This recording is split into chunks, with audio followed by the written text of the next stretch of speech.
Salatu wassalamu ala asrofil anbiya wal mursalin Sayyidina Muhammadin wa ala alihi wa sahbihi ajma'in amma ba'du. Yang terhormat Ustadz Fahrudin yang sudah membersamai kita pada agenda sore hari ini. Yang kami hormati ibu-ibu dan juga teman-teman yang sudah hadir. Sebenarnya marilah kita panjatkan puji syukur kepada Allah Subhanahu wa taala atas limpahan nikmat berupa nikmat iman, Islam dan juga kesehatan. Tentu jika bukan karena taufik dan hidayahnya, mungkin kita tidak bertemu pada agenda taskif kita pada sore hari ini. Kemudian salawat dan salam kita sampaikan kepada Rasulullah Shallallahu Alaihi Wasallam. Karena arahan dan tuntunan beliau, kita bisa melihat cahaya dan juga harapan di tengah kegelapan. Semoga kita semua termasuk ke dalam barisannya di hari akhir nanti. Sebelum menginjak acara selanjutnya, izinkan saya memperkenalkan diri. Perkenalkan, saya Nida, yang insya Allah akan membersamai ibu-ibu dan juga teman-teman sekalian dalam agenda taskif pada hari ini. Marilah kita mulai agenda taskif dengan bacaan Al-Fatihah bersama-sama. A'udzubillahi minasyaitonirrajim. Bismillahirrahmanirrahim. Alhamdulillahirabbil alamin. Arrahmanirrahim. Maliki yaumiddin. Iyyaka na'budu wa iyyaka nasta'in. Ihdinas siratal mustaqim. Siratal ladzina an'amta 'alaihim ghairil maghdubi 'alaihim waladdallin.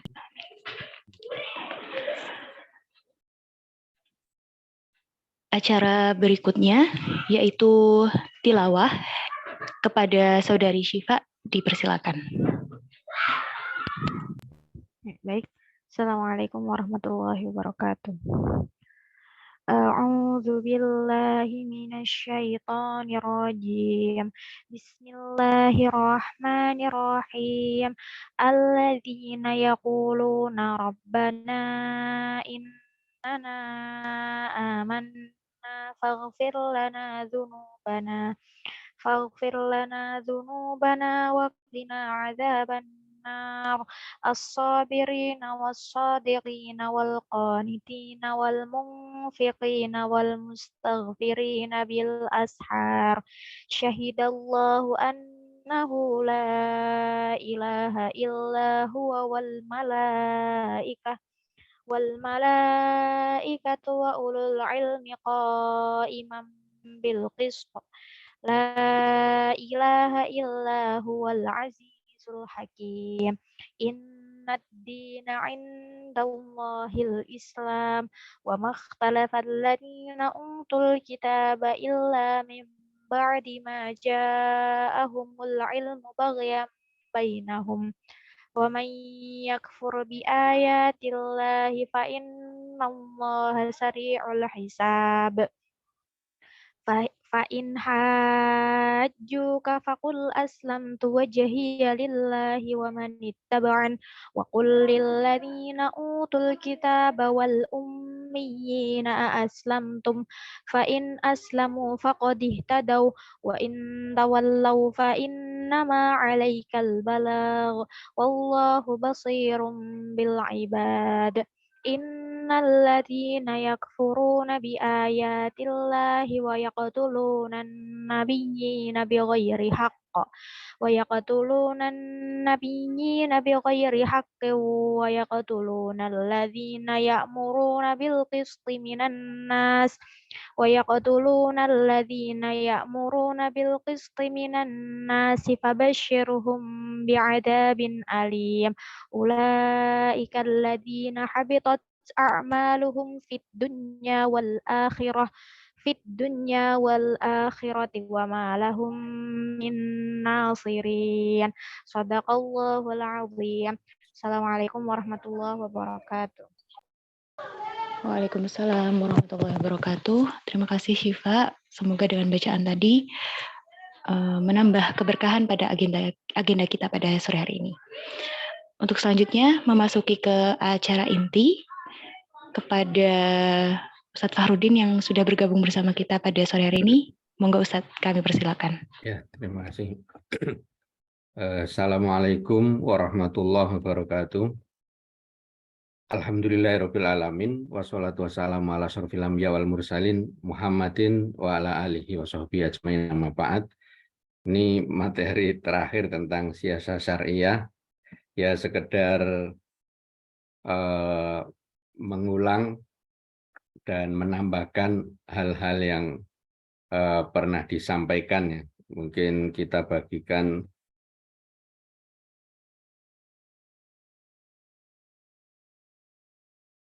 ini sesuai dengan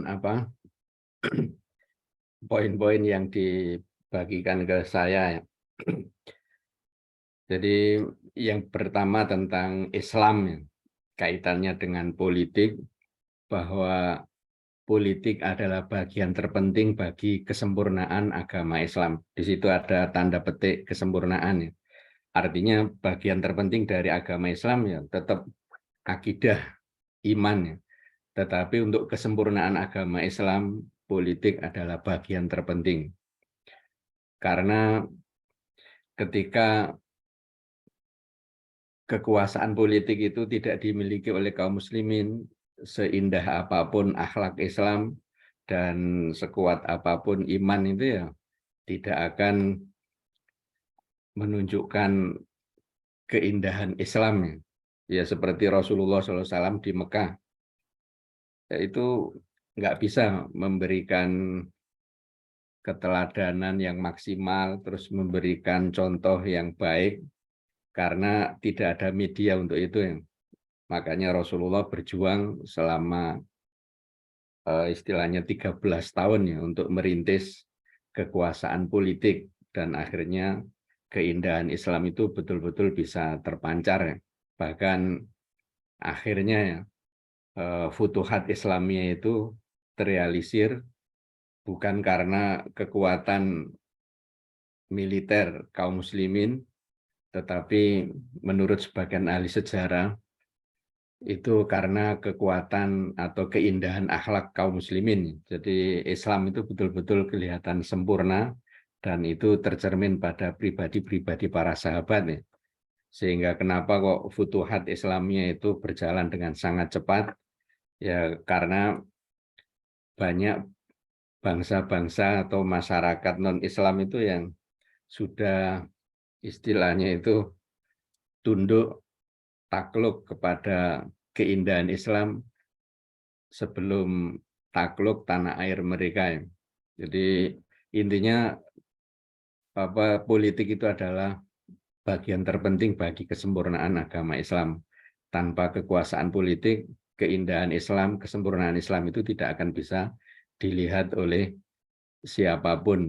Bahkan banyak pihak yang istilahnya mendistorsi Islam dan melakukan black campaign atau propaganda hitam terhadap Islam, sehingga yang muncul adalah kebencian-kebencian, salah paham, dan seterusnya.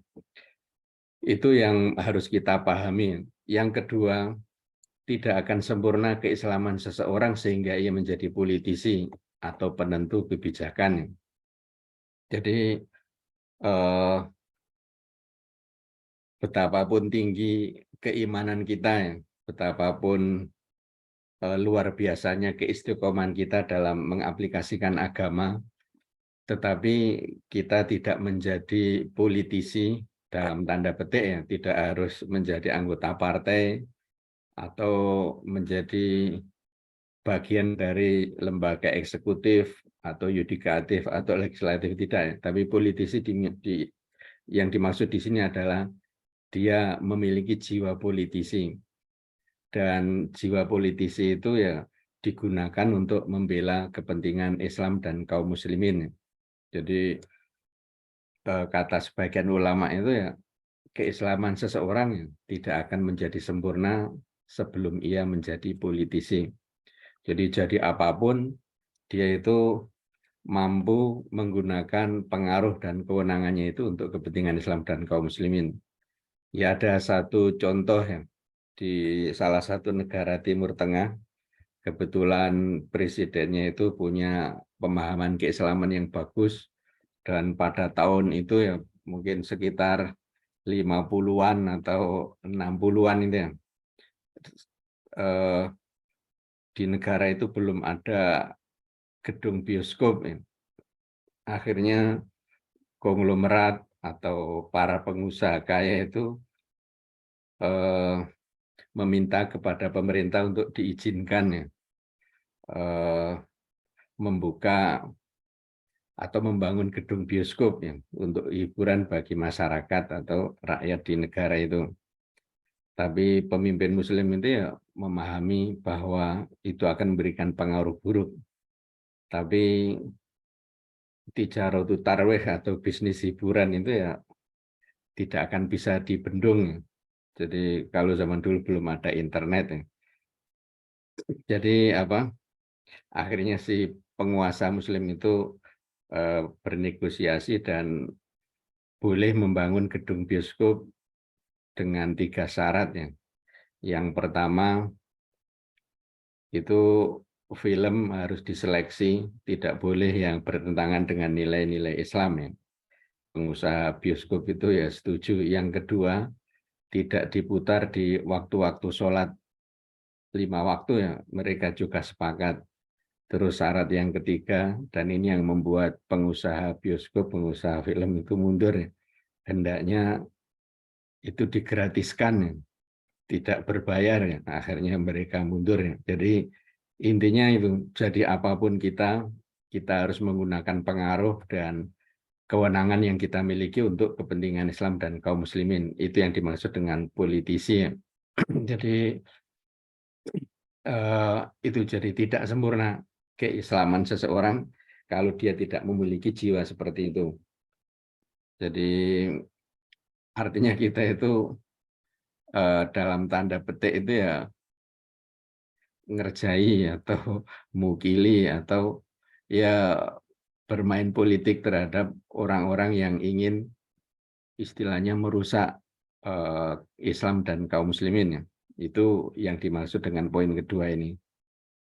Karenanya Islam politik itu menjadi sasaran utama serangan musuh-musuh Islam, seperti yang sering dikutip dari ungkapan Pak Nasir, ya, Perdana Menteri Indonesia yang dulu pernah menjadi Perdana Menteri. Ya.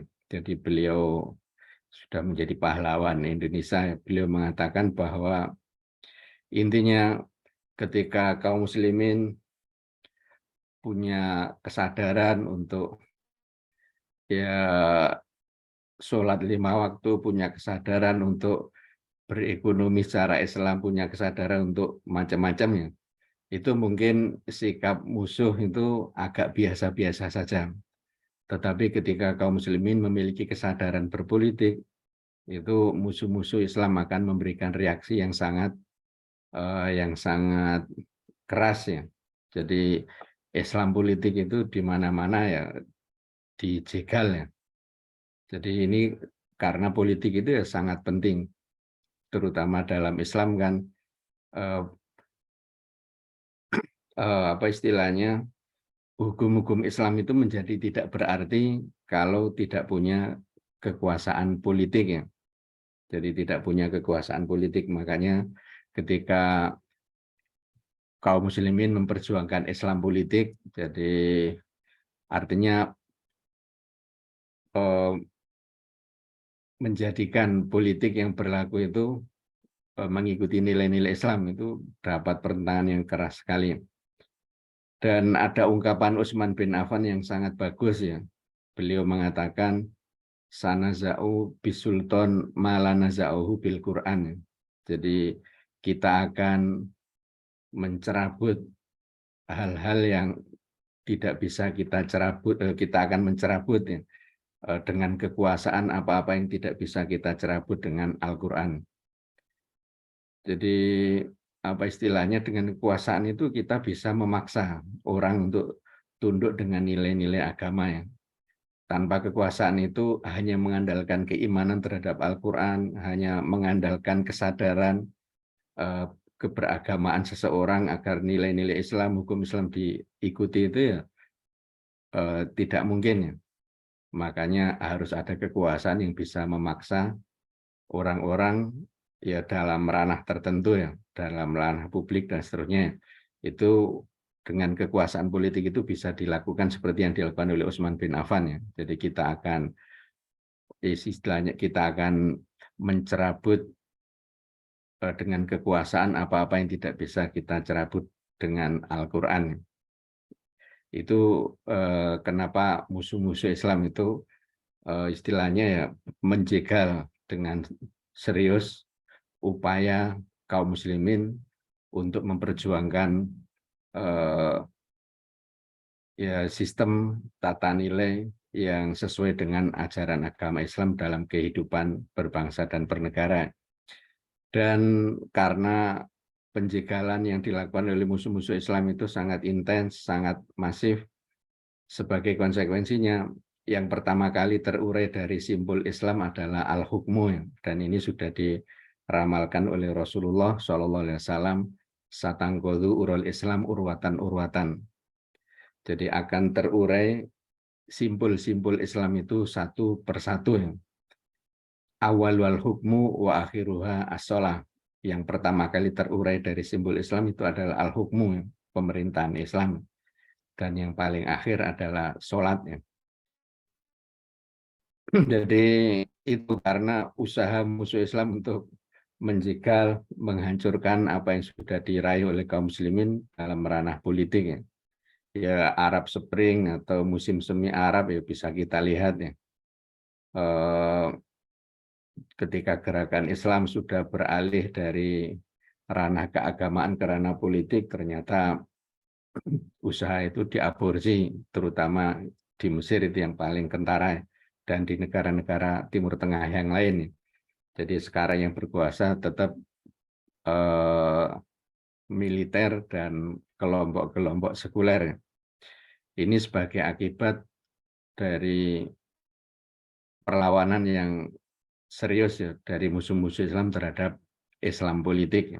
Makanya di satu sisi kita mungkin perlu khawatir atau mungkin sampai ke level pesimis, tapi di sisi yang lain ya kita harus tetap optimis karena dulu pernah disampaikan bahwa setelah runtuhnya kekhalifahan Islam atau setelah runtuhnya Mulkan Adhan, sistem kerajaan yang masih berpegang teguh dengan hukum-hukum Islam dan digantikan oleh pemerintahan yang istilahnya ya sekuler atau jabari yang represif ya, itu nanti akan tegak lagi kepemimpinan sesuai manhaj Rasulullah SAW, dan itu bukanlah hal yang mustahil karena dalam kaidah sejarah itu sesuatu yang dulu pernah ada itu adalah mungkin untuk ada sekali lagi di masa yang akan datang. Jadi kalau dulu pernah terjadi, maka sangat mungkin untuk terjadi lagi di masa yang akan datang. Jadi itu kaidah dalam sejarah ya. Jadi atau ada ungkapan ma'asbahadil laila bil bariha, alangkah miripnya malam ini dengan malam kemarin, atau at-tarikh yu'idu nafsahu, bahwa sejarah itu akan mengulang dirinya sendiri ya. Jadi itu intinya kita harus tetap optimis, dan hukum sejarah mengatakan dulu Islam pernah jaya, berarti di masa depan kejayaan Islam itu bukan sesuatu yang mustahil, tapi sesuatu yang sangat mungkin. Ditambah lagi dengan mubasyirat atau berita gembira dari Al-Quran maupun hadis-hadis Nabi, itu semakin memperkuat optimisme kita akan kemenangan dan kejayaan Islam secara politik. Itu mungkin poin pertama.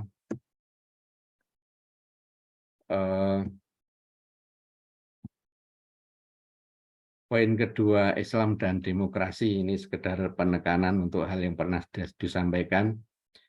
Jadi yang harus kita sadari bahwa demokrasi adalah produk Barat, sedang produk Islam adalah syura ya. Itu ya. Jadi ini harus kita clearkan. Jadi demokrasi itu adalah produk non-Islam, sedangkan produk Islam adalah syura. Tetapi kesadaran ini ya harus kita tindak lanjuti dengan penyikapan yang benar. Sebagian kaum muslimin kan mengatakan Kalau itu produk Barat, produk non-Islam, berarti kita haram untuk mengambilnya. Kesimpulan seperti itu tidak benar ya. Jadi kalau kita lihat hadis-hadis Nabi, warisan jahiliyah itu tidak serta-merta ditolak. Warisan agama-agama lain itu tidak otomatis ditolak.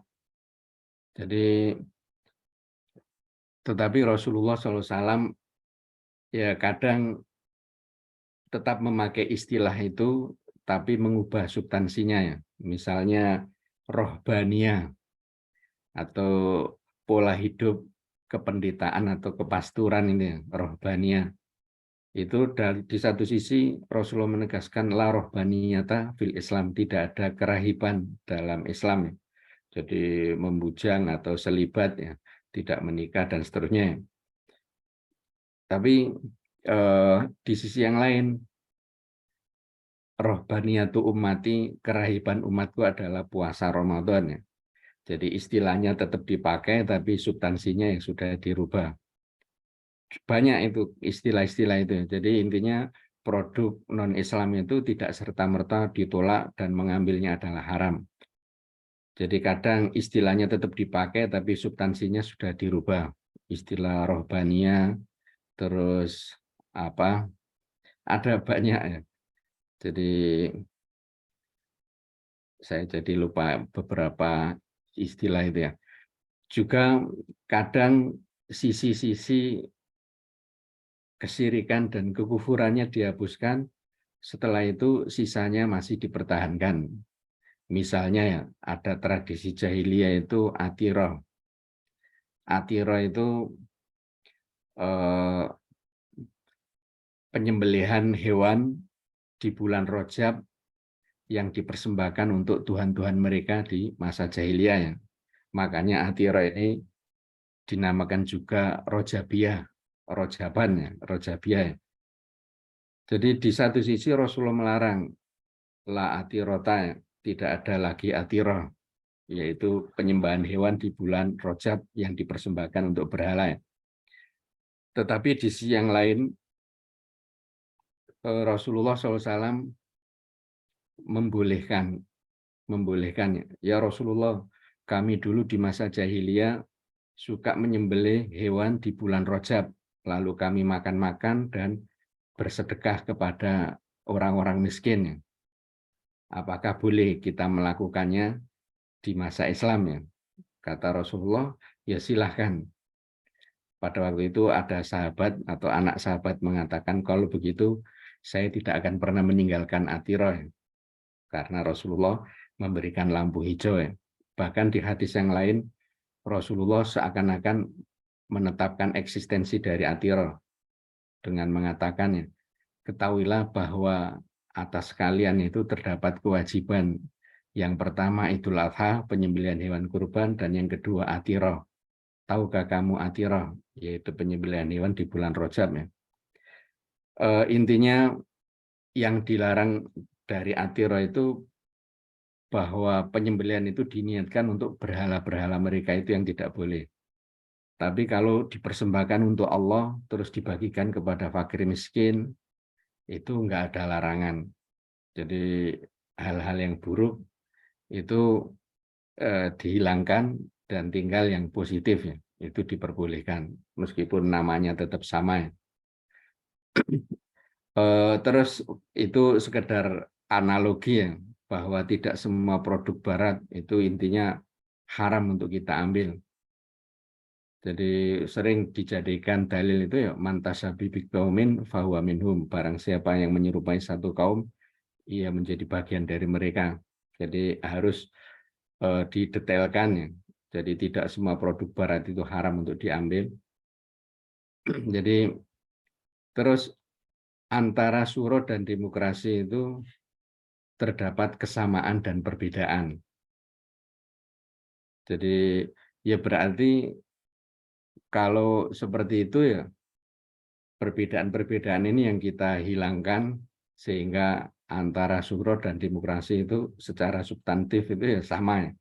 Sehingga berarti demokrasi dan syuro itu ya berarti ya sama, cuman beda nama saja. Makanya kan beberapa ulama seperti siapa Mustafa Asibai ya, Syekh Mustafa Asibai itu menggunakan istilah-istilah komunis seperti istiroqiyatul Islam, sosialisme dalam Islam. Padahal sosialis itu kan terus juga apa demokratiyatul Islam, jadi demokrasi Islam dan seterusnya. Jadi intinya kewajiban kita itu ya mengambil yang sama antara syuro dan demokrasi dan membuang yang berbeda. Jadi jadi itu intinya antara keduanya terdapat kesamaan dan perbedaan. Perbedaan yang kita hilangkan sehingga menjadi sama. Antara syuro dan demokrasi mungkin perbedaan yang paling menonjol. Untuk hal-hal yang lain itu sama ya. Perbedaan yang menonjol itu ini apa? Bahwa demokrasi itu hanya suara terbanyak meskipun itu adalah keburukan, kemaksiatan dan dosa ya. Selama itu menjadi keinginan mayoritas, berarti itu harus direalisasikan ya. Meskipun itu buruk.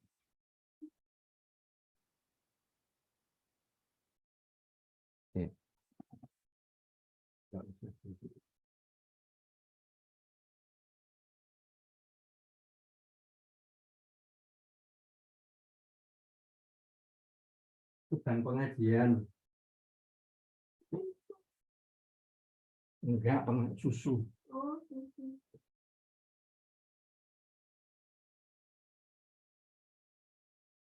Pengajian nanti dulu, nanti aja. Ya.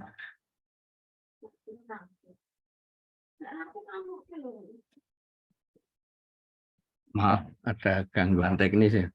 Intinya antara syuro dan demokrasi itu perbedaan yang menonjol ya. Demokrasi selalu berdasarkan suara terbanyak ya. Makanya kita itu ya harus mengubah bagaimana demokrasi itu akhirnya menjadi syuro. Yaitu kewajiban kita ya, seperti yang disebutkan di sini, cara yang lebih mudah dan efektif adalah menghilangkan perbedaan itu, bukan meruntuhkan demokrasi sampai ke akar-akarnya untuk membangun sistem Islam di atas puing-puingnya. Jadi memang di kalangan aktivis Islam itu ada yang kelompok yang istilahnya fundamentalis ya. Jadi ambil Islam seluruhnya atau buang seluruhnya ya. Jadi tidak setengah-setengah ya. Jadi kalau Islam ya Islam seluruhnya, kalau non-Islam ya non-Islam seluruhnya, jangan ada abu-abu atau ketidakjelasan manhaj ya. Ada yang punya prinsip seperti itu. Tetapi sebenarnya cara yang efektif itu ya yang lebih simpel, yang lebih sederhana itu ya sesuatu yang sudah baik itu ya kita pertahankan, tinggal yang buruk itu yang kita benahi. Dan itu yang dicontohkan oleh Rasulullah SAW ya. Jadi beliau itu hanya apa istilahnya misi besar Rasulullah ternyata itu bu'itsu liutammima makarimal akhlak. Aku diutus tidak lain adalah untuk menyempurnakan akhlak yang mulia. Jadi kenapa kok Rasulullah diutus di bangsa Arab ya, bukan di masyarakat Parsi atau Romawi ya, yang sudah berkemajuan. Mungkin ada sebagian orang yang berpendapat itu karena bangsa Arab itu bangsa yang paling biadab, paling rusak. Itu tidak benar ya. Justru masyarakat Arab itu masyarakat yang nilai-nilai universal atau akhlak yang baik itu masih sangat terjaga. Dan mereka mengalami kesesatan itu ya karena kejahilan mereka. Karena kejahilan. Sementara orang Romawi, orang Parsi itu kan mereka mengalami kesesatan itu ya karena kecerdasan mereka. Jadi mereka inovasi terus ya untuk berbuat maksiat, untuk memunculkan kesirikan di tengah masyarakat. Jadi itu Rasulullah diutus di Arab itu ya karena itu tadi sifat-sifat fitrah, sifat-sifat fitri orang-orang Arab masih sangat dominan. Orang Arab tidak ingin dikenal sebagai pembohong. Orang Arab punya kesetiakawanan yang kuat ya, dan seterusnya dan seterusnya. Jadi sehingga tugas Rasulullah itu hanya menyempurnakan akhlak yang sudah mulia ya dijaga, dipelihara, yang belum itu yang diluruskan. Jadi itu perjuangan Rasulullah SAW.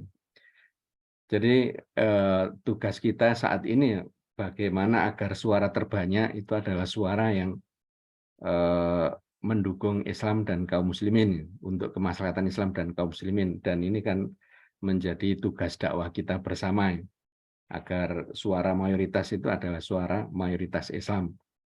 Selama ini kan apa istilahnya, mayoritas itu ya mereka tidak kenal Islam, bahkan takut dengan Islam, sehingga kalau ada pemilihan umum itu selalu calon atau kandidat yang tidak cenderung kepada Islam itu yang meraih suara terbesar.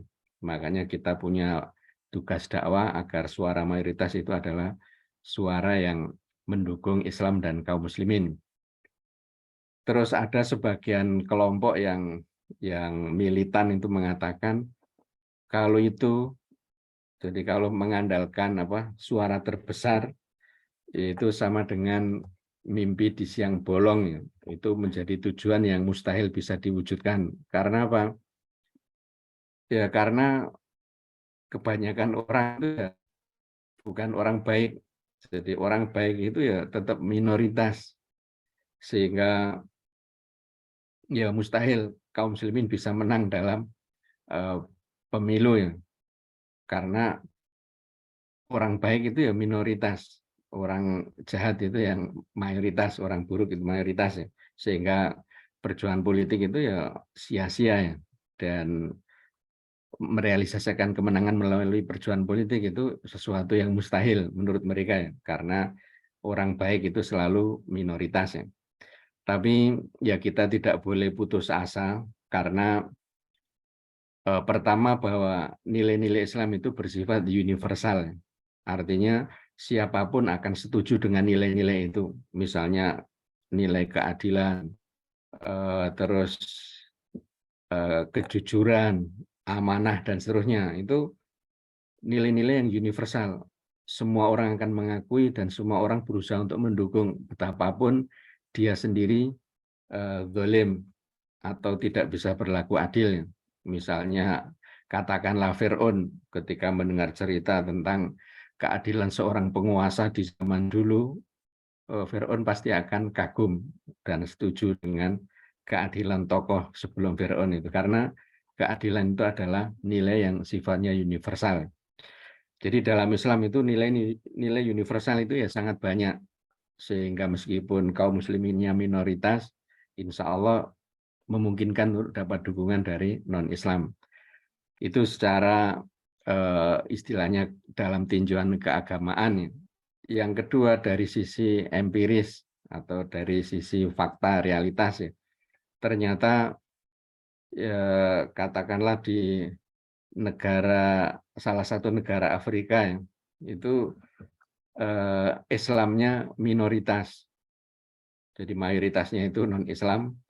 Tapi yang terpilih adalah presiden yang muslimah itu ya. Jadi presiden muslimah dan terbukti bisa menyejahterakan warganya, bahkan pendidikan di sana ya gratis.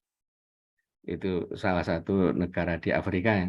Jadi dia presidennya muslim atau muslimah meskipun mayoritas warga atau penduduk di sana itu non-Islam ya. Jadi secara empiris itu bukan sesuatu yang mustahil. Itu mengenai Islam dan demokrasi ya. Berikutnya Islam dan nasionalisme. Jadi nasionalisme atau cinta tanah air. Jadi cinta tanah air itu adalah fitrah setiap manusia. Jadi Allah menitipkan dalam diri manusia itu kecintaan terhadap tanah air. Dengan fitrah ini orang itu tetap lebih nyaman tinggal di tanah kelahirannya, meskipun tanah kelahirannya itu gersang, terus ya sangat sulit air dan seterusnya. Bahkan Bilal bin Rabah yang mungkin bapak ibunya ya berasal dari Afrika ya, tapi mungkin Bilal lahir di Mekah, itu ketika ikut hijrah pertama kali ke Madinah, Bilal itu mengalami sakit demam. Ternyata itu karena kerinduan kepada Mekah. Padahal di Mekah, Bilal itu ya sebagai budak dan didolimi oleh tuannya. Tapi begitu pergi meninggalkan Mekah, ada kerinduan yang sangat kuat kepada Mekah. Makanya dikatakanlah ya Gunung Kidul mungkin dikenal sering, kalau zaman dulu ya, sering mengalami kekeringan, tapi ya ada yang tinggal di sana. Atau di Afrika itu ya untuk dapat air ya sangat sulit, tapi ada penduduk yang tinggal di sana itu karena setiap orang dalam hatinya ada kecintaan terhadap tanah air. Jadi cinta terhadap tanah air itu adalah fitrah setiap manusia. Dengan fitrah ini orang akan berusaha untuk tetap tinggal dan berusaha untuk memajukan tanah airnya. Terus prinsip yang kedua, nasionalisme atau cinta tanah air tidak boleh mengalahkan kecintaan kepada agama. Jadi cinta tanah air tidak boleh mengalahkan kecintaan kepada agama.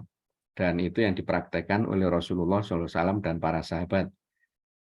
Meskipun Rasulullah ya sangat cinta kepada Mekah, tapi karena diperintah untuk hijrah, ya beliau dan para sahabat hijrah. Karena kecintaan kepada agama harus lebih kuat daripada kecintaan terhadap tanah air. Jadi, dan antara cinta kepada agama dengan cinta kepada tanah air, itu tidak perlu dibentur-benturkan, tidak perlu dipertentangkan. Ini sebagaimana poin ketiga itu, kecintaan terhadap tanah air harus diselaraskan dengan kecintaan kepada agama, bukan dipertentangkan dan dibenturkan. Jadi ya seperti yang apa itu sempat viral itu kan, apa pegawai KPK itu di apa istilahnya ya ada semacam litsus apa ya apa diajukan pertanyaan-pertanyaannya, apakah siap untuk melepas jilbab kalau apa istilahnya ya diperintahkan untuk melepas jilbab. Intinya itu tadi, ketika yang diwawancara itu mengatakan ya tidak siap, kamu kok egois, demi kepentingan bangsa apa kamu harus berani melepaskan jilbab, atau kamu rela ya mengorbankan kepentingan bangsa hanya demi egoisme keagamaan. Jadi intinya kita tidak boleh membenturkan antara cinta tanah air dengan cinta kepada agama, karena itu bisa diselaraskan. Dan alhamdulillahnya kan ya Indonesia ini kan ya mayoritas penduduknya ya Islam. Berarti cinta Indonesia berarti ya sama dengan cinta Islam dan kaum muslimin. Dan poin yang terakhir, kaum muslimin terbukti menjadi elemen bangsa yang paling nasionalis. Jadi kita lihat bahwa pejuang yang mengorbankan harta, jiwa, raga mereka untuk kemerdekaan Indonesia ya mayoritas kaum muslimin. Karena yang non-Islam itu ya sebagian dari mereka itu memeluk agama yang justru dibawa oleh Belanda. Mereka juga dapat perlindungan dari Belanda.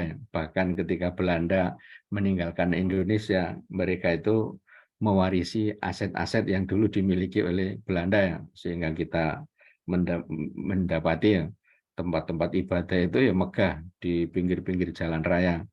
Terus sekolah-sekolah mereka itu ya bangunannya bangunan yang mungkin akhirnya jadi cagar budaya ya, karena itu warisan kolonialis ya. Jadi terbukti kaum muslimin yang paling militan dalam membela tanah air. Mungkin dari kalangan non-Islam yang ada yang jadi pengungsi, bahkan ada yang lebih parah yaitu jadi pengkhianat ya. Itu banyak kita jumpai Makanya terbukti kaum muslimin itu yang paling nasionalis. Jadi paling nasionalis ya, dibandingkan pemeluk agama-agama lain. Jadi itu intinya Islam dan nasionalisme tidak boleh dibenturkan, dan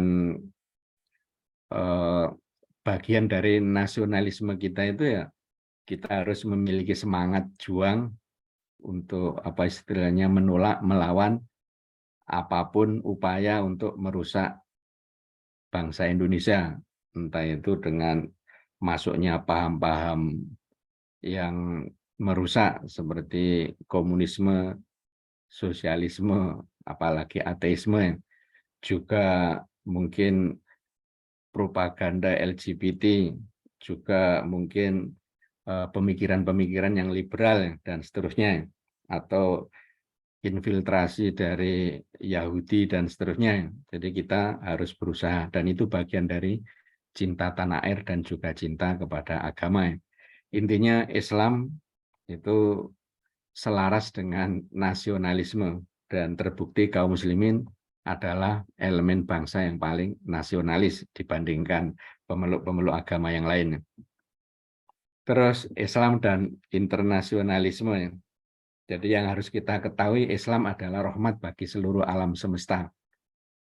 Jadi kalau kita lihat dari agama-agama yang ada itu hanya Islam, agama yang itu agama universal untuk semua bangsa. Kalau kita lihat Yahudi sebenarnya ya untuk orang-orang Yahudi sendiri, yaitu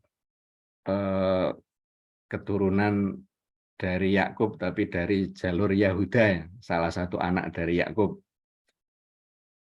Jadi Bani Israel itu kan ya, Israel itu Yakub. Jadi Yahudi itu ya bagian dari Bani Israel, yaitu yang keturunan Yahuda itu. Salah satu anak dari Yakub. Jadi agama Yahudi ya untuk Yahudi. Terus Kristen apalagi itu malah lebih sempit ya. Jadi Yesus sendiri mengatakan, sesungguhnya aku diutus hanyalah untuk domba-domba liar dari Bani Israel. Jadi domba-domba liar dari Bani Israel. Jadi intinya agama Kristen juga agama yang lokal, ya. Agama yang tidak untuk seluruh dunia, tapi hanya untuk yang domba-domba liar dari Bani Israel. Jadi hanya melanjutkan risalah Nabi Musa alaihissalam. Tapi di kemudian hari para pemimpin-pemimpin gereja mengubah agama Kristen yang tadinya lokal menjadi agama yang universal. Dan pemimpin-pemimpin Yahudi ya tidak mau mengubah Yahudi sebagai agama universal. Karenanya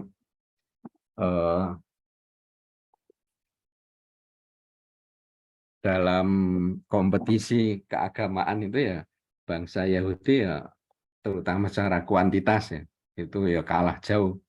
Meskipun Yahudi datang lebih awal, tapi Kristen ya mendominasi. Jadi jumlah pemeluk agama yang terbesar ya digabungkan antara Katolik, Protestan, dan mungkin Ortodok dan yang lainnya itu ya masih menjadi agama yang mayoritas ya. Islam nomor 2 ya.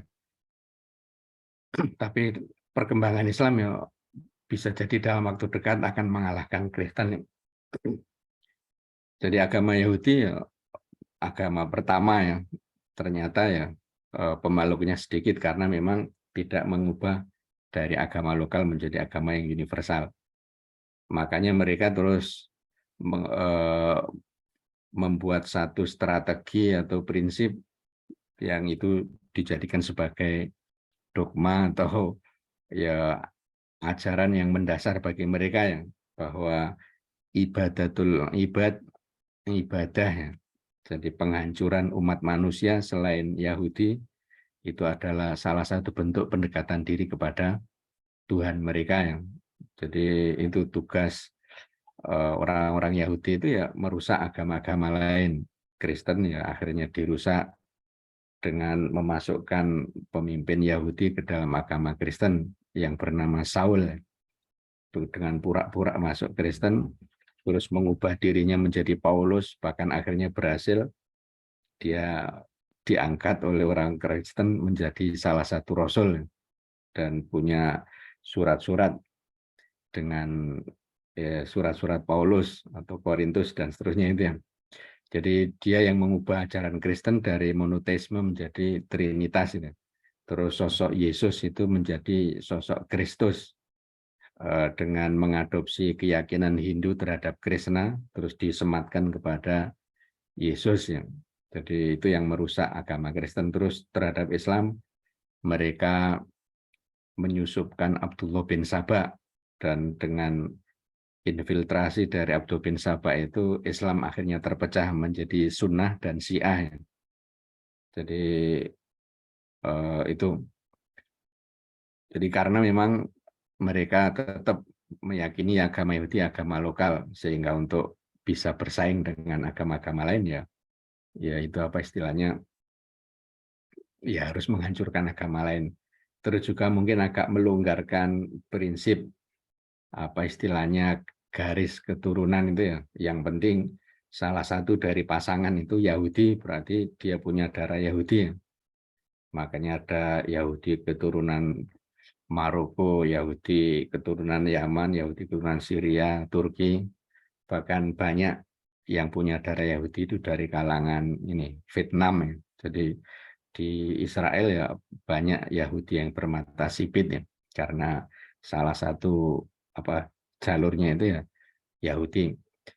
Kembali ya bahwa Islam itu adalah rahmat bagi seluruh alam semesta. Wa ma arsalnaka illa rahmatan lil alamin. Kami tidak mengutus engkau kecuali sebagai rahmat bagi alam semesta. Terus Islam membangun perdamaian dan kerjasama internasional atas dasar karoma insania atau kemuliaan manusia.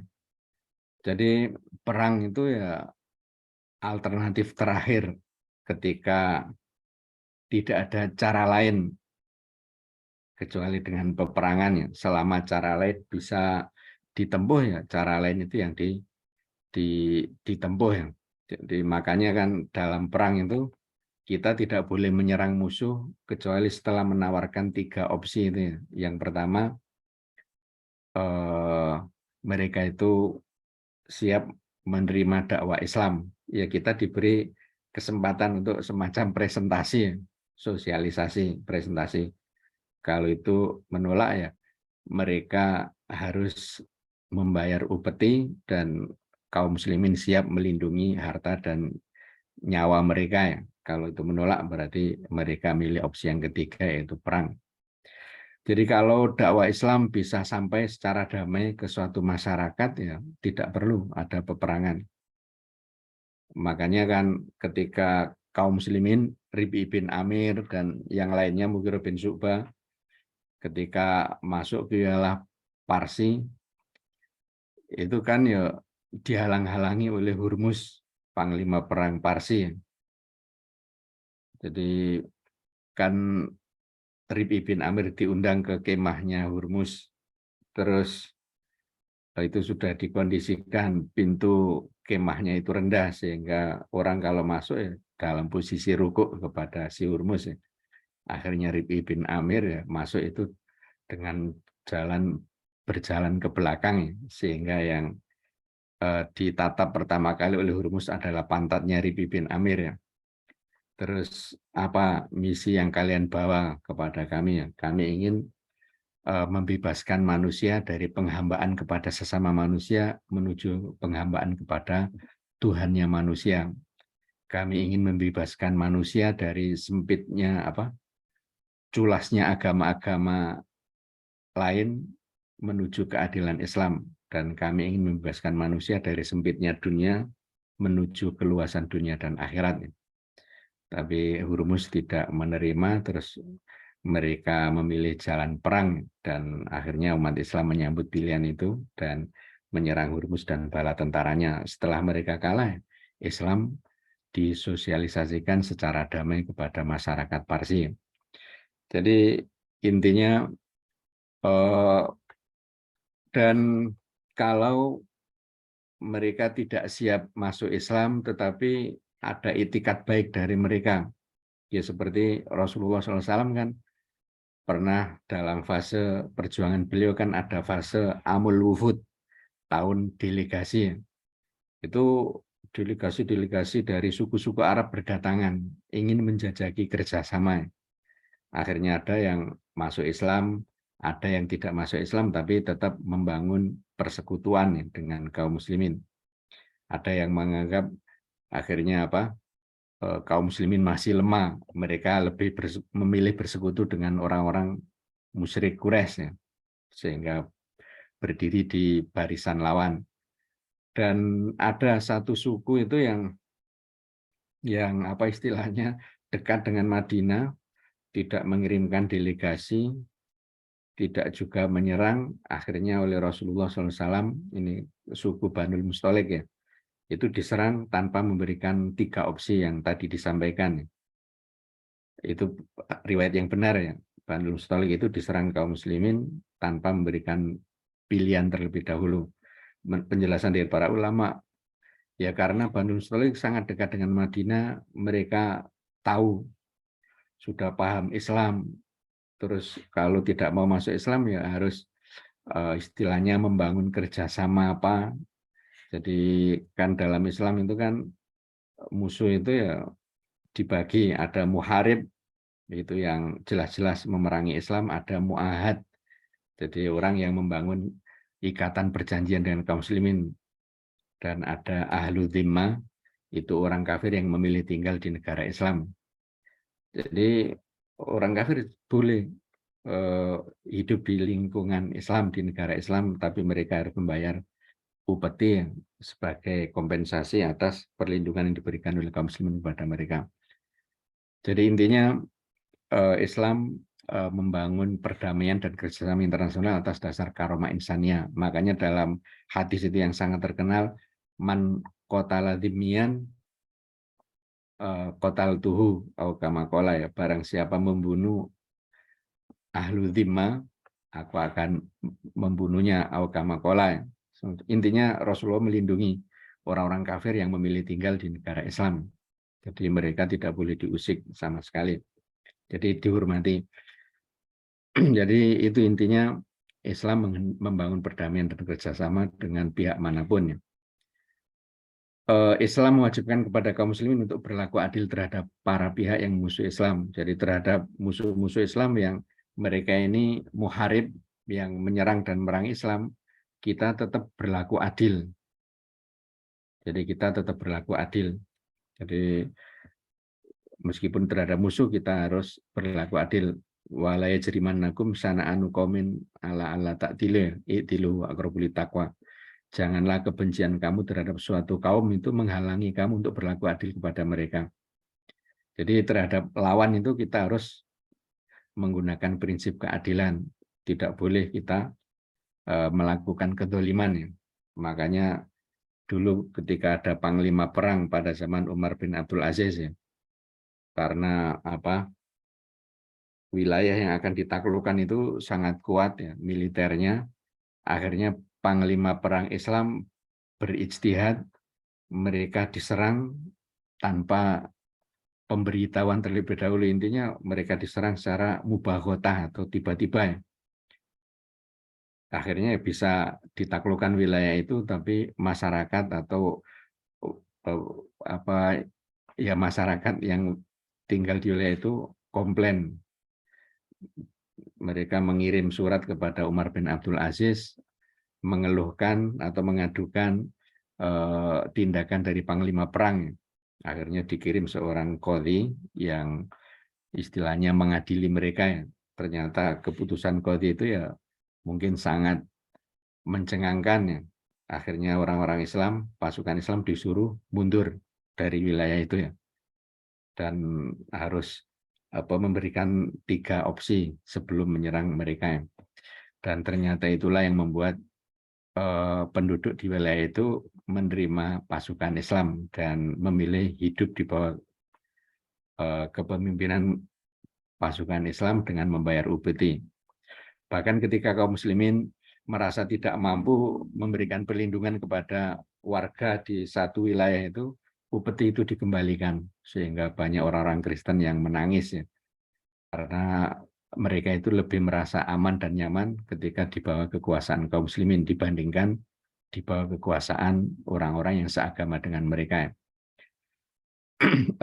Terus Islam menginginkan semua warga dunia mencari dan meyakini ideologi yang benar secara bebas tanpa adanya pemaksaan dan distorsi. Jadi benar dalam tanda petik ya. Intinya jadi Islam menginginkan semua itu istilahnya faman sa'afal yu'min faman sa'afal yakfur itu. Jadi barang siapa yang ingin iman ya silakan beriman, yang ingin kafir ya silakan kafir. Itu prinsip Islam. Jadi jangan sampai ya seperti sekarang, kalau kurikulum pendidikan apa mungkin perbandingan agama di Amerika itu, para guru ketika menjelaskan tentang Hindu, Buddha, atau agama-agama lain, mereka itu bersikap biasa-biasa saja atau objektif. Tapi begitu tentang Islam, mereka itu ya memanipulasi dan menampilkan bahwa Islam itu agama teror, agama yang sangat kejam. Sehingga ya sebagian anak didik itu ya sangat benci kepada Islam, fobia terhadap Islam, tapi sebagian yang lain terutama yang cerdas-cerdas menjadi penasaran, pasti ada sesuatu di balik itu. Kenapa ketika tentang Islam itu kok para guru mereka itu bersikap antipati ya. Akhirnya itu yang mendorong sebagian orang mempelajari Islam dan akhirnya masuk Islam. Jadi Islam menginginkan bahwa semua agama-agama itu ya berdiri secara sama ya, dan orang itu mempelajari semua agama itu tanpa ada pemaksaan atau apa istilahnya penggiringan opini, apalagi manipulasi dan seterusnya, tidak ada. Semuanya bersaing secara sportif gitu ya. Jadi Islam menghendaki seperti itu. Tapi apa istilahnya ya, justru yang dilakukan oleh pemeluk-pemeluk agama lain itu ya tadi melakukan distorsi, manipulasi ya. Ya seperti di Israel sendiri itu kan ada Universitas Islam ya. Jadi ternyata alumni Universitas Islam di Tel Aviv itu kan ya sebagian dari mereka itu menjadi sekuler dan melakukan istilahnya ghuzul fikri ya, terhadap pemuda-pemuda Islam di negara masing-masing, dan ada yang radikal. Jadi ditengarai sebagian dari anggota ISIS atau Daesh ya, Daulah Islamiyah fil Irak wa Suriah itu ya, ISIS ya. Itu ternyata banyak dari mereka itu yang KTP-nya Israel. KTP-nya Israel, meskipun mereka Muslim, KTP-nya Israel, dan mereka sangat takut dengan Israel. Ya itu karena mereka ini ya alumni Universitas Islam di Tel Aviv itu ya. Karena Islam yang dipelajari itu sudah dimanipulasi ya, sehingga yang belajar dari situ ya menjadi radikal atau menjadi sekuler ya, menjadi liberal ya. Jadi Islam menginginkan bahwa Islam ya berdiri sejajar dengan agama-agama lain, siapapun bisa mempelajari secara objektif, secara apa adanya ya. Dan dengan begitu insya Allah Islam akan menang ya, karena kebenaran itu ya akan selalu menang. Dan secanggih-canggihnya upaya untuk menjelek-jelekan Islam, suatu saat ya Islam akan menang ya. Terus kewajiban kaum muslimin kontemporer ini, ya ini sebagian dari kewajiban kita itu ya membangun SDM yang mumpuni di bidang masing-masing dari berbagai bidang kehidupan. Jadi intinya ya kaum muslimin ketika memilih jadi dokter, jadi dosen, jadi pengusaha, jadi hakim, jadi polisi, jadi apapun ya, itu harus mumpuni. Jadi istilahnya ahli di bidang itu ya, karena itu prinsip yang ditanamkan oleh Islam ya. Innallaha katabal ihsan ala kulli syai'. Jadi sesungguhnya Allah mewajibkan sikap profesional dalam segala urusan. Jadi kalau ingin jadi dokter ya jadi dokter yang paling mumpuni ya. Jadi polisi ya jadi polisi yang jujur, amanah dan juga profesional. Jadi itu kita harus menjadi orang yang profesional dalam setiap bidang yang kita geluti. Terus yang kedua, membangun semangat keagamaan pada diri expert di bidang masing-masing. Jadi mereka tidak hanya sekedar ahli di bidang mereka, tapi mereka juga memiliki semangat keagamaan yang tinggi. Prinsipnya itu kan nahnu du'atun qabla kulli syai'. Kami adalah dai sebelum sebagai yang lain. Jadi mereka dokter yang dai, polisi yang dai. Jadi bahkan dakwah itu adalah kerja utama mereka. Sampingannya atau sambilannya itu ya sebagai polisi profesional dan seterusnya. Jadi itu masing-masing ahli itu ya punya semangat keagamaan yang tinggi. Terus membentuk asosiasi intra dan antar lembaga profesi muslim. Intinya ya mungkin ada Ikatan Dokter Islam Indonesia, ada Ikatan Advokat Islam ya, atau Muslim Indonesia dan seterusnya. Masing-masing itu punya asosiasi atau punya ikatan ya. Dan diharapkan juga ada kerjasama antar lembaga ya. Intinya mereka bersinergi, berkolaborasi. Ya ada ungkapan Arab itu al-mu'minu qalilun bi nafsihi katsirun bi ikhwanihi. Seorang mukmin itu sedikit kalau dia sendirian, tapi menjadi banyak dengan teman-temannya. Jadi itu kalau kita menonjol tapi kita sendirian, mungkin akan jadi korban pihak-pihak yang tidak suka ya. Bahkan akhirnya ya dijebloskan ke penjara ya, dijebak dan seterusnya itu ya. Tapi kalau kita punya banyak teman, punya banyak pendukung, itu insya Allah lebih aman ya. Makanya harus punya kekuatan di belakang kita ya. Terus memasuki ajang kompetisi yang lebih besar dengan modal kelayakan pribadi dan legitimasi organisasi ya. Di samping kita punya asosiasi profesional muslim itu ya baik yang dokter atau yang lainnya, itu kita juga masuk ke organisasi yang lebih besar yang itu campuran dari pemeluk agama lain. Jadi yang mungkin tadi membentuk Ikatan Dokter Muslim Indonesia ya, dia juga masuk ke Ikatan Dokter Indonesia dan mencoba untuk berkompetisi dengan mereka. Dan jaminannya adalah teman-teman dokter muslim yang akan mensupport dia untuk sampai ke posisi yang diharapkan. Dan dia juga punya tadi ya istilahnya dukungan dari pihak lain. Terutama kan misalnya kalau di Indonesia itu ya Muhammadiyah dan NU itu ya kalau memberikan dukungan kepada si A atau si B itu ya bisa menjadi jaminan akan berhasil, akan diperhitungkan. Jadi itu kita tidak hanya menjadi jago kandang, tapi juga jago ketika di arena yang lebih luas, lebih kompleks. Terus yang terakhir itu menjadikan ridho Allah sebagai pencapaian tertinggi dalam karir profesionalnya dan memiliki jiwa pengorbanan yang tinggi dan kesiapan ruhiyah dalam menghadapi berbagai kemungkinan yang terjadi. Jadi apapun itu ketika jadi atau berada di posisi yang paling tinggi itu bukan pencapaian yang utama ya, pencapaian yang utama itu adalah ridho Allah. Jadi dalam karir profesionalnya ridho Allah itu yang justru yang jadi utama ya. Yang lainnya itu hanya pelengkap saja.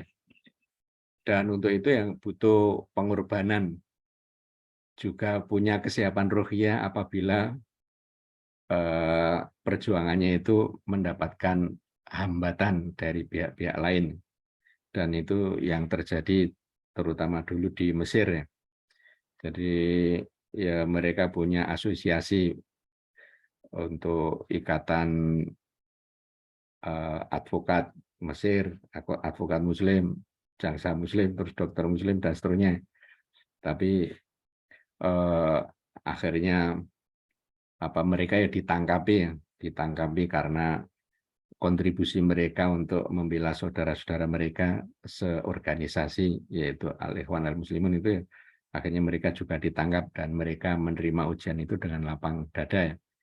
Karena setiap perjuangan pasti ada risikonya, jadi ada kesiapan ruhiyah. Terus yang terakhir, teladan dari salafus soleh. Ini saya ambilkan 3 contoh saja. Abu Bakar itu beliau seorang pengusaha, bisnismen, dan juga seorang ahli sejarah. Dan beliau termasuk istilahnya pengusaha sukses karena akhirnya berhasil menjadi khalifah, kepala negara pertama setelah Nabi Muhammad SAW, itu karir politik beliau.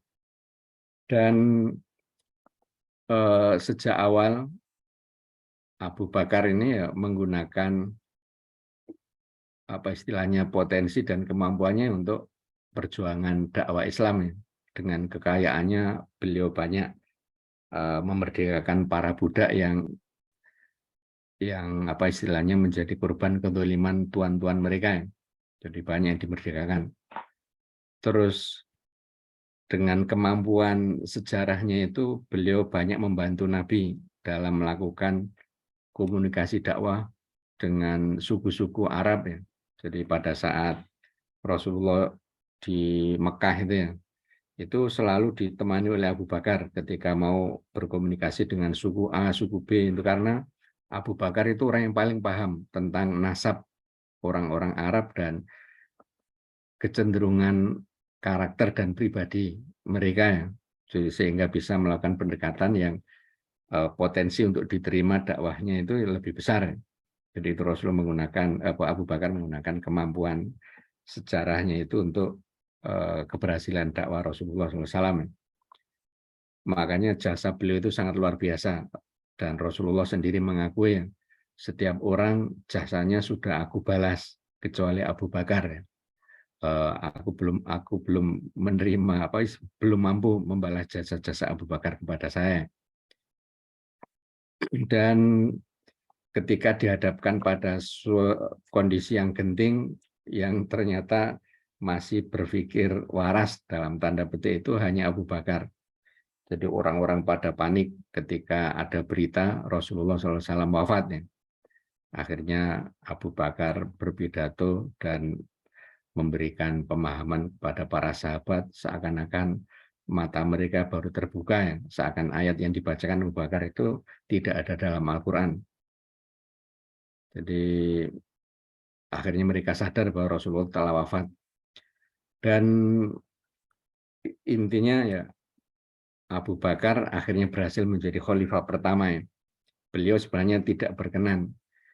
Jadi ketika orang-orang Ansor di hari wafatnya Nabi itu mereka berkumpul.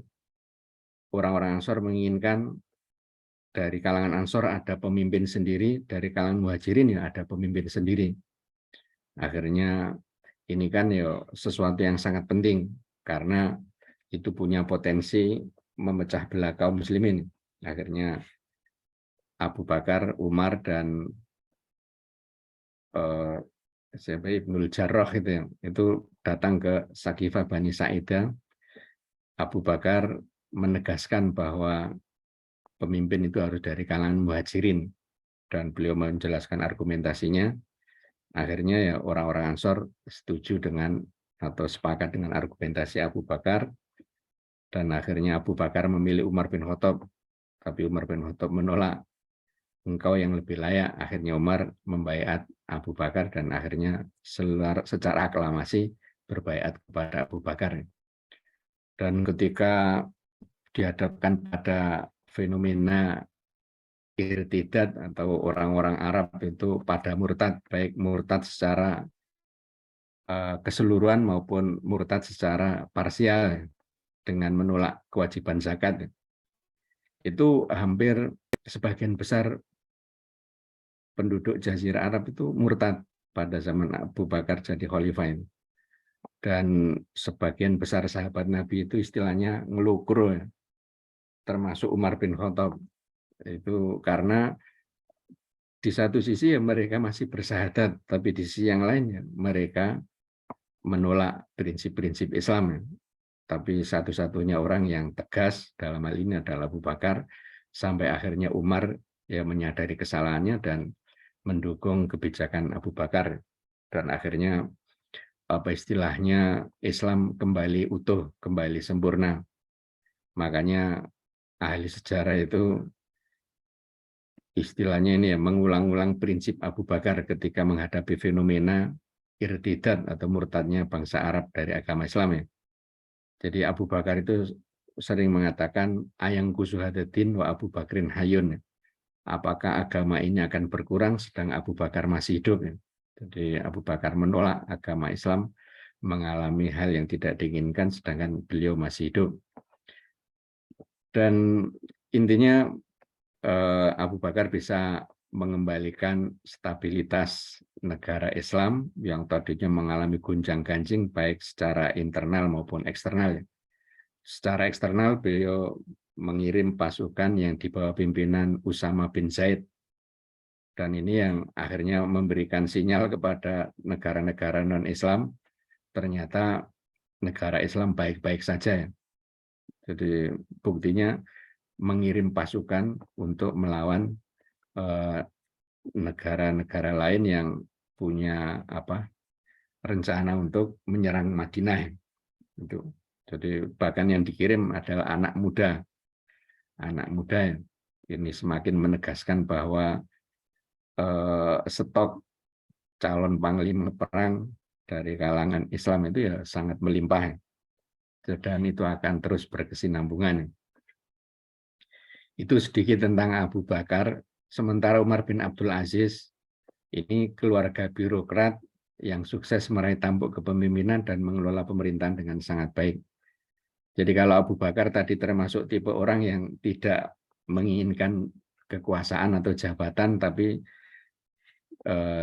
dipaksa untuk menjadi khalifah. Sementara Umar bin Abdul Aziz sejak kecil sudah menginginkan. Jadi beliau mengatakan, khuliqat li nafsun tawaqah, diciptakan untukku jiwa yang obsesif, ambisius. Ya. Ketika saya jadi bupati ingin jadi gubernur, ketika jadi gubernur ingin jadi khalifah, Amirul Mukminin. Tapi ketika saya jadi khalifah, saya menginginkan surga. Jadi itu bagusnya Umar bin Abdul Aziz, ya, memiliki jiwa yang obsesif tapi ya terarah.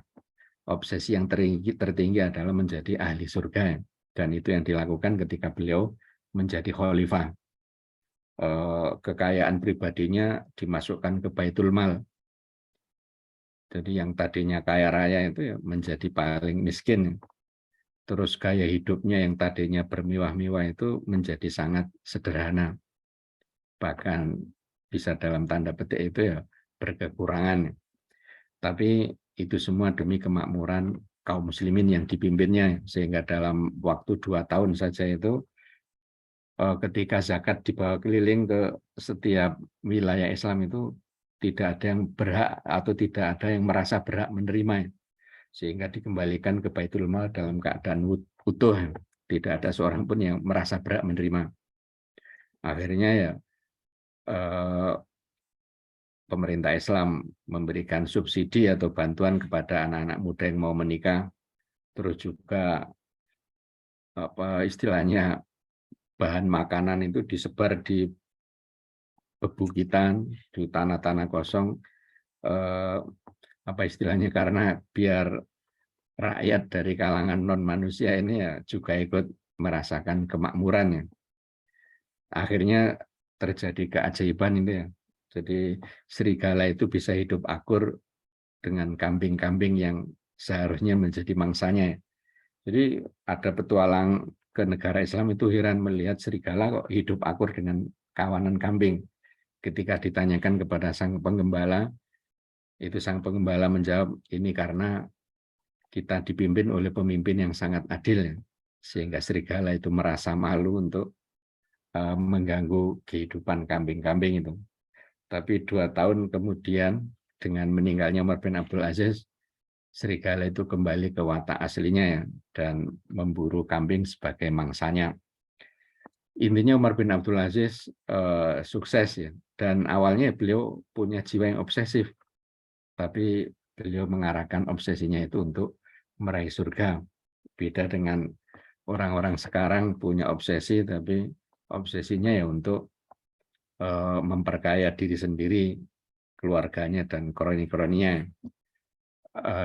Bahkan setelah itu mau lengser itu ya ketakutan, takut nanti kejahatannya terungkap, takut nanti manipulasi atau keculasan yang selama ini dilakukan itu diketahui publik dan seterusnya, sehingga harus berusaha memilih pengganti yang itu yang siap memberikan perlindungan dan seterusnya. Terus yang ketiga ini Salahuddin Al-Ayyubi. Kalau Abu Bakar dari kalangan sahabat, Umar bin Abdul Aziz dari kalangan tabi'in, Salahuddin Al-Ayyubi ini dari kalangan ya sangat jauh ya, karena Salahuddin ini hidup pada masa pemerintahan Abbasiyah dan itu sudah di masa-masa kelemahannya.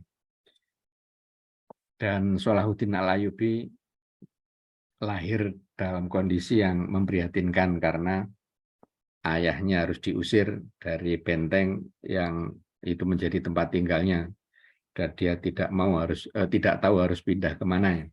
Ayahnya nggak tahu. Akhirnya pergi ke Irak, terus di satu daerah mungkin di Tikrit itu ya, yang sekarang menjadi wilayah Kurdistan itu ya, orang-orang Kurdi. Dia hidup di sana, terus dapat perlindungan, terus ya akhirnya Salahuddin Al-Ayyubi ini ya dapat penghormatan yang luar biasa, atau ayah dan pamannya itu dapat penghormatan yang luar biasa dari penguasa di wilayah itu, yaitu Imaduddin Zinki atau Imaduddin Zangki. Terus diangkat jadi ya katakanlah petinggi pasukan, terus ditugaskan ke Mesir. Dan Salahuddin Al-Ayyubi termasuk mendapatkan pendidikan agama yang sangat bagus ya. Jadi beliau mendalami agama Islam selama 10 tahun bersama anak-anak istana atau anak-anak keraton ya. Dan Islamnya Islam Sunni ya. Terus dikirim ke Mesir, dan Mesir pada waktu itu ya yang dominan adalah aliran Syiah karena pemimpinnya itu ya pemerintah istilahnya Bani Fatimiyah ya. Dan itu aliran Syiah. Dan akhirnya ya berhasil menguasai Mesir, terus jadi menghilangkan jejak-jejak Syiah di Mesir. Ya sebagian besar warga Mesir itu ya tetap Ahlus Sunnah wal Jamaah. Dan terus melebarkan wilayah kekuasaannya, dan beliau tetap tunduk kepada Kekhalifan Abbasiyah. Kekhalifan Abbasiyah, terutama ke atasannya yang lebih rendah dari Kekhalifan Abbasiyah itu, yaitu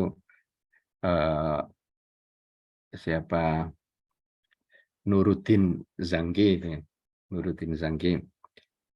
Dan beliau termasuk panglima perang yang luar biasa, terus berhasil membuka atau membebaskan Masjidil Aqsa dari kekuasaan kaum Salib ya. Bahkan dalam perang yang sangat bersejarah yaitu perang Hittin ya, beliau meraih kemenangan yang luar biasa, dan cerita tentang perjuangan Salahuddin ini diakui oleh orang-orang Barat juga orang-orang Islam ya. Betapa beliau itu akhlaknya sangat baik ya, dan seorang kesatria yang luar biasa ya. Intinya Salahuddin pada akhirnya menjadi ya dalam tanda petik itu ya bukan raja tapi sultan ya, Sultan Salahuddin. Jadi awalnya beliau ya karirnya dari militer, terus dari satu level ke level berikutnya, sehingga akhirnya beliau memiliki kekuasaan secara politik menjadi Sultan Salahuddin, dan wilayah kekuasaannya itu ya dari Mesir, Irak, dan termasuk wilayah Sam, Palestina, dan negara-negara sekitarnya. Dan beliau ya sangat dihormati oleh kaum muslimin ya, karena berhasil membebaskan Masjidil Aqsa, dan beliau itu seorang pemimpin yang soleh, agamanya bagus, dan berwibawa. Dan ini yang apa istilahnya membuat orang-orang Barat itu dendam kepada Salahuddin. Makanya anak keturunan Salahuddin itu hidupnya terlantar. Jadi suku Kurdi, suku bangsa Kurdi itu kan sampai sekarang yang belum punya negara, jadi belum berdaulat ya. Suku Kurdi ini sebagian ya tinggal di wilayah Irak, dan mereka menjadi kelompok yang tertindas ya, sebagian di Iran dan sebagian di Turki. Di Turki ya posisinya belum punya wilayah. Jadi dan antara mereka dengan pemimpin Turki ya ada semacam permusuhan ya. Karena mereka selalu tertindas, akhirnya orang-orang Kurdi itu ya ada yang memilih ini ateis atau komunis ya. Jadi mereka apa istilahnya meninggalkan Islam ya. Jadi sebagian dari mereka komunis karena kondisi tertindas itu yang membuat mereka ya memilih ideologi alternatif selain Islam yang dianggap lebih cocok dan menjanjikan kebebasan untuk mereka. Tapi secara umum ya orang-orang Kurdi ya Islam, dan mereka ya keturunan Salahuddin Al-Ayyubi.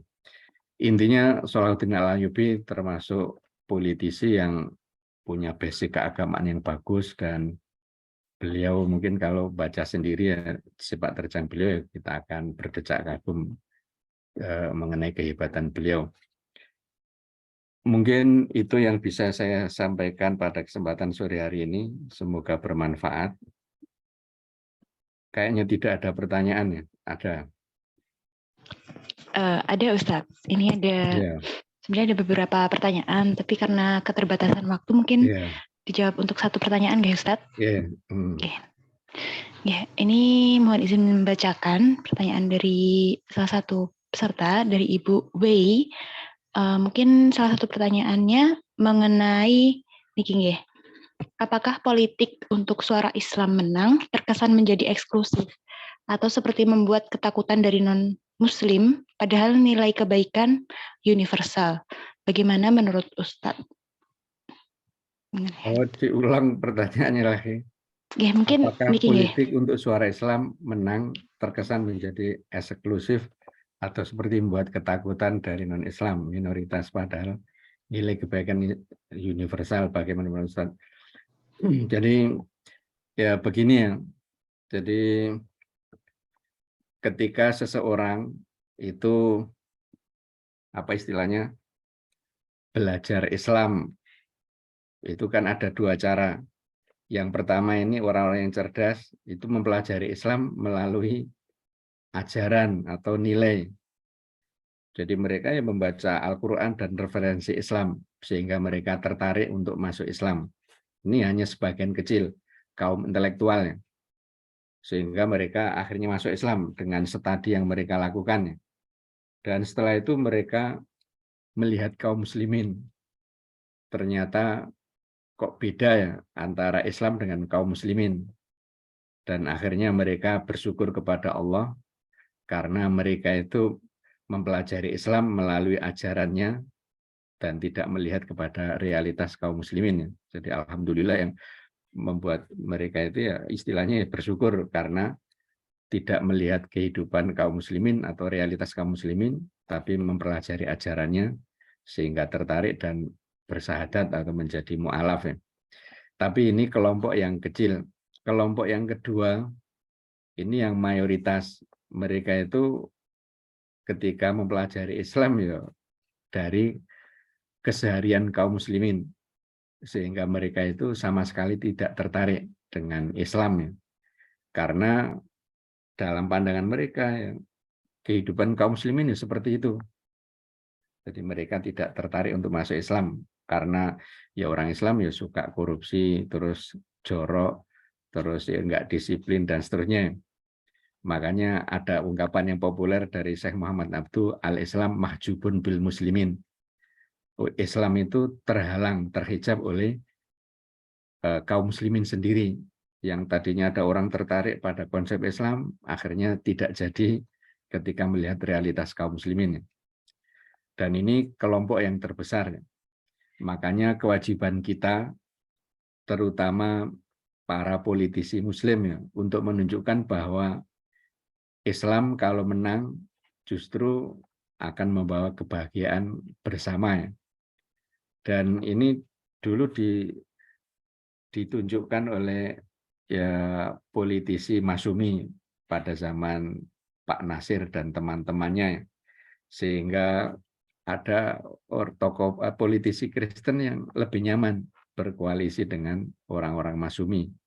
Siapa itu yang Pendeta Kasimo atau siapa itu, yaitu menjadi teman baik orang-orang Masyumi, karena mereka melihat sendiri keseharian para tokoh-tokoh Masyumi hidupnya sederhana, ya seperti Pak Nasir, Pak Prawoto, Buya Hamka dan seterusnya itu.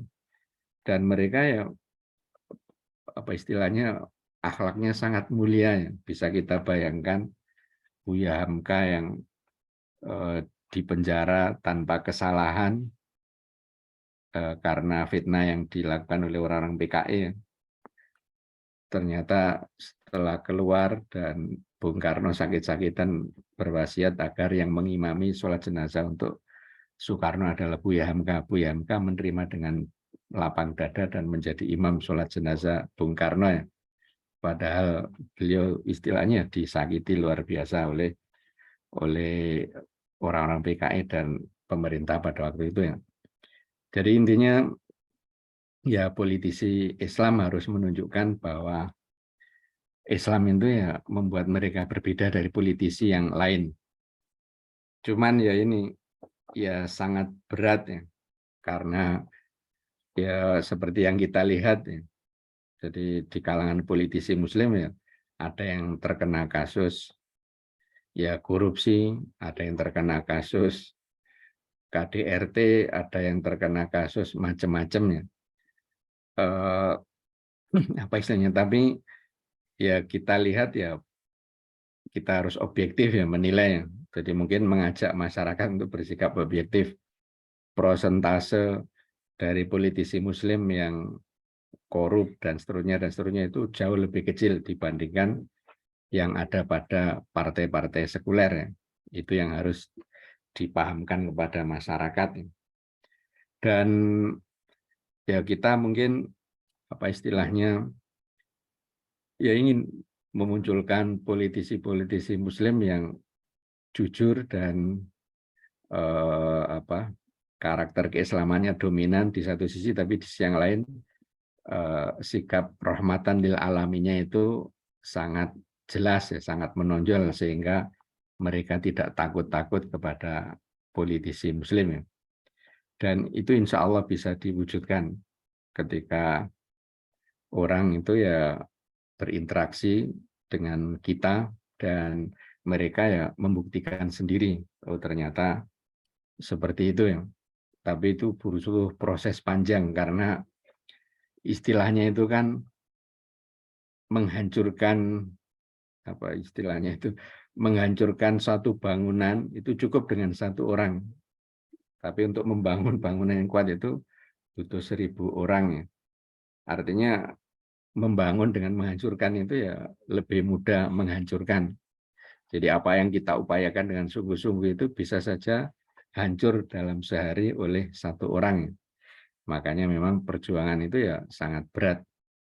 Jadi kita harus memberikan dukungan ya, terutama ya kepercayaan kepada politisi Muslim. Kita berikan kepercayaan kepada mereka. Ya kalau ada satu yang gagal ya semoga yang lainnya tidak gagal seperti yang sebelumnya. Jadi insya Allah yang amanah itu ya sangat banyak. Dan insya Allah masyarakat akan tahu, tapi itu butuh proses yang panjang. Dan kita tidak boleh putus asa untuk mencapainya atau memperjuangkannya. Ya mungkin itu sudah jam 17.25. Oke Ustadz, Ya, mungkin untuk pertanyaan yang lain ditampung terlebih dahulu untuk bisa dijawab Ustadz di lain waktu, nggih? Oke. Ya, mohon maaf sebelumnya. Mungkin terima kasih banyak Ustadz atas ilmu yang disampaikan. Jazakumullahu khairan, Mbak Menawi. Ustadz sudah ada agenda setelah ini. Kami persilakan jika ingin meninggalkan forum. Ya, mohon diri. Assalamualaikum warahmatullahi wabarakatuh. Waalaikumsalam warahmatullahi wabarakatuh. Alhamdulillahirabbil alamin. Sudah kita lalui bersama agenda taskif kita pada sore hari ini. Semoga bisa menambahkan iman kita dan kita bisa mengambil hikmah dan juga manfaat dari kajian kita pada sore hari ini. Kita tutup bersama dengan doa kafaratul majelis. Subhanakallahumma wa bihamdika asyhadu an la ilaha illa anta astaghfiruka wa atubu ilaik. Saya selaku MC mohon undur diri, mohon maaf apabila ada kesalahan. Terima kasih, jazakumullahu khairan. Wassalamualaikum warahmatullahi wabarakatuh.